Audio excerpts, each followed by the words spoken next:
What's up, YouTube? My name is Revenalkoff. This is a LEGO Star Wars review of set 75414, the Force Burner Snowspeeder with 349 pieces, retailing for $54.99, coming with 3 good minifigures, being Sig Griebling, Darth Dev, and Solitus. Here is the front of the box. Now there's the back of the box. And now let's get into the sets. Unpause. Alrighty, here is the set all built up. It was a pretty simple build, not too difficult to build this time. I built it with my girlfriend, who is here today to add something to this review. We have some nice sticker detailing here, which we both place stickers, but I think we did a pretty good job. They all look pretty uniform to one another. You have these little flaps here you can lift up to show the engines. They're not that exciting of a thing. Of course, you got the guns here in the front. That's a sticker. All the detail you see are stickers pretty much. I will point out the printed pieces, but there was the sticker sheet there for you. This is a really nice canopy here.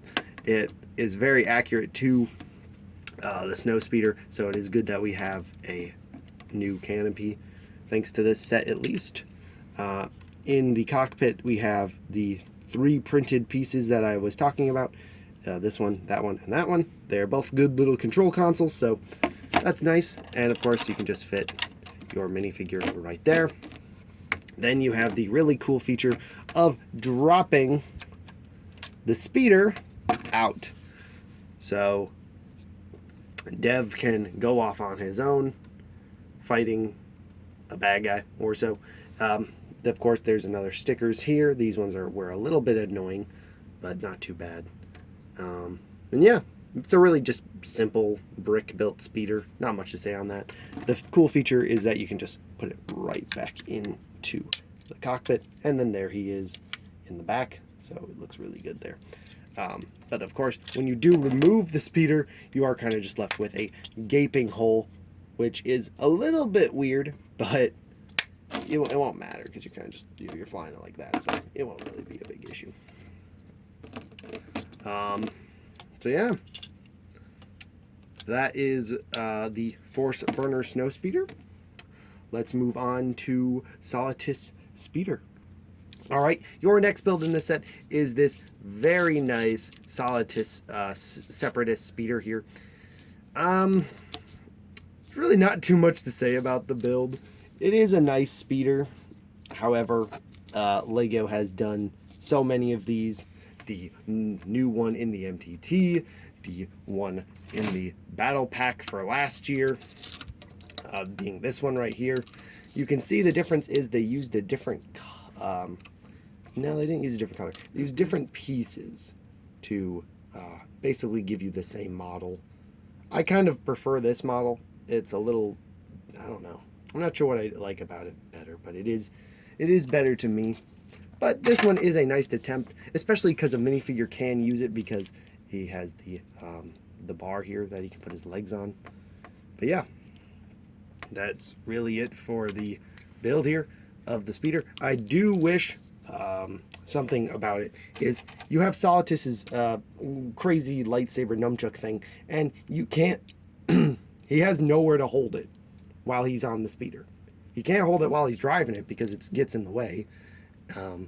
So what I usually do with it, I just hold it over the handlebars, over the guns. It doesn't really work because it makes it top heavy, but yeah, you of course get this nice little clear stand here so you can hover with it. But yeah, that's really it for Solitus Speeder. Let's move on to the minifigs. Alrighty, here we are with our first minifigure we're taking a look at, this being Darth Dev. His appearance is a little bit different from the Dark Falcon appearance. His sleeve is ripped here. His armor is a little more tattered and more look like it's being held together by straps and whatnot. His metal arm is exactly the same though. leg printing is exactly this. No, leg printing is a little bit different. We do have the other dev to compare here. So my girlfriend is going to hold that over more. Actually get it to hold it. Yeah, there we go, right there. So there he is. There's the back side. Let's lift that cape up there. So you can see a little bit of more detail. And you can kind of see where his arm and his plating of his metal arm goes into this arm here. So yeah, but the hairpiece is identical, and of course you don't get a cape with this version. And yeah, so that's it for, get out of the way now. So that is it for Darth Dev here. We will show, of course, his other sided face, which is his very angry face here. So he's very, very mad. He does just have a red lightsaber, which is a little boring, but that is what he had in the show, so it makes sense. Making its first appearance in LEGO Star Wars is the orange lightsaber blade, which I absolutely love that he has this color lightsaber. It is so cool to have orange. Orange lightsabers are just so cool because they don't appear very often in Star Wars, and I think they've yet to really appear in canon, but here they are. Here is one right here in LEGO Star Wars. So if you have a minifigure that could use an orange lightsaber, well, there you go. This set has it. I do wish it came with an extra blade and the extra pieces, but it did not. But no, Jedi Sig Greebling looks pretty good. He's got some nice robe details on. He's got this scarf here. He's got his happy face here, and then on the other side he has a more like face. Maybe concerned face. I don't know. But then the back printing, very good here too. So yeah, that is it for Sig Greebling. Last but certainly not least is Solitus, the main villain of this season of Rebuild the Galaxy. And my goodness, does he look good. The printing is on point. His weird lightsaber nunchuck weapons are just a really neat concept. Honestly, I'm surprised it hasn't been done before. He's got a nice necklace there, and he's got some just very standard back printing, but a cool cape nonetheless.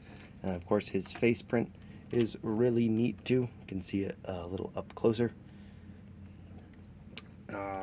Yeah, not going to spoil anything about Solitus, but he is a very formidable villain and a very cool character to have in LEGO. But that is it for the minifigures. Time to move on to extra pieces and final verdict. All right, and here are our extra pieces here. Get some studs. You get technically 3 lightsaber hilts. One in just completely dull gray, but because those are just the nose guns for the speeder. Then you have the dark gunmetal gray color and the shiny silver one. Unfortunately, no extra blades for this one, so that is it though for the extra pieces. Let's move on to the final verdict. Alrighty, we are back now with the final verdict of the set. I'm gonna say my opinion first of it. I really like this set. It represents pretty well what we see in the show. I would have loved to see another Rebuild the Galaxy set this year instead of just one. It's kind of a bummer that they only did one set, because we still never even got to have Jedi Palpatine or even like Jedi Jabba the Hutt would have been sick to have as a figure too. But unfortunately, we did not get those. Maybe someday they will come back and do another few sets for this little sub theme of LEGO Star Wars, but I guess we'll just have to wait and see. The price, it's a little much, as most LEGO Star Wars sets are this year. It's a little too much. It's not the worst though. That would still be $44 for a battle pack. So honestly, if you're gonna spend money, and if you do like the show, I definitely recommend getting this set. That's gonna be my thoughts. Go ahead, my love. What do you have to say? Well, I'm almost in a complete agreement with you, except for the price. I think it could be at least like $10 cheaper, honestly. Because, I mean, yes, the build was fun.